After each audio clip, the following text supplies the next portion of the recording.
Turnbull let it slide by him and back of the net. They jam at it. Here's another quick shot. They score! Harrison was out of the net and was down and didn't have a chance at all. And the Jets thing right on top of it, and Riley's backhander went into the empty side.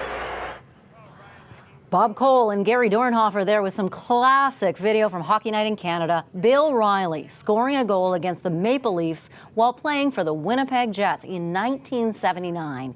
Now, Willie O'Ree is most commonly known as the first black Canadian hockey player to make it to the NHL in 1954. It was 20 years later, in 1974, when Mike Marson and Bill Riley became just the second and third players to make the big league. They paved the way for other black players like Winnipeg's Ryan Reeves, Evander Kane, and P.K. Subban, just to name a few. We wanted to speak with Bill Riley during Black History Month about his time here with the Jets and what he thinks of the NHL today. Bill spoke to CBC's Marjorie Dowhouse this afternoon from his home in Nova Scotia. Bill, thank you so much for joining me today. I want to start off by asking you, what do you remember about your time with the Winnipeg Jets? It was too short. It was too short a visit. You played here one season. Take me back a little bit. What was it like for you when you played with the Jets back in 1979, 1980? Well, it was fine. Like my teammates were excellent and very good to me. The people in Winnipeg were very good to me. Tom McVie as a coach was great. Him and Billy Sutherland. The captain, Schubert, unfortunately, he got away on us. But no, I enjoyed my time in Winnipeg. How were you treated by the fans here? Very, very good. Very good. They, I signed a lot of autographs at games, at malls, in the lobbies of the hotels. I was treated excellent by the folks in Winnipeg. Tell me about the racism that you experienced when you were playing hockey, especially in the minors. What was it like for you? It was very, very difficult, and when I reflect back on it,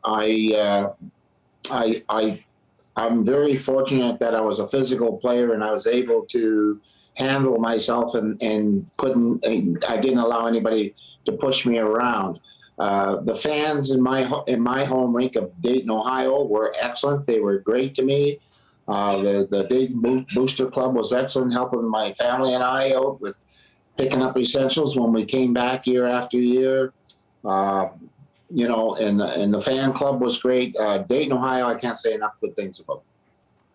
When you see some of the initiatives that are happening right now in sport, the NHL trying to be more inclusive, trying to be more diverse, what do you think of some of the initiatives that players and the league have been doing? Well, I think it's great. I mean, it's a start, and I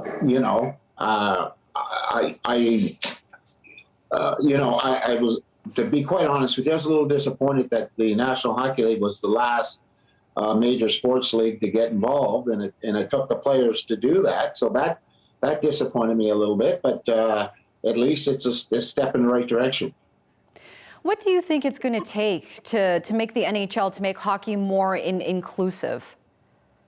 Well, they have to get more people. They have to hire more people of color to get out. Canada's a big country. The USA is a big country. And they have to hire more people of color to be visible with the National Hockey League and to get out and to try to convince some of these kids, hey, you can play hockey. Not, you're black. They do have black hockey players. They do have Indigenous hockey players.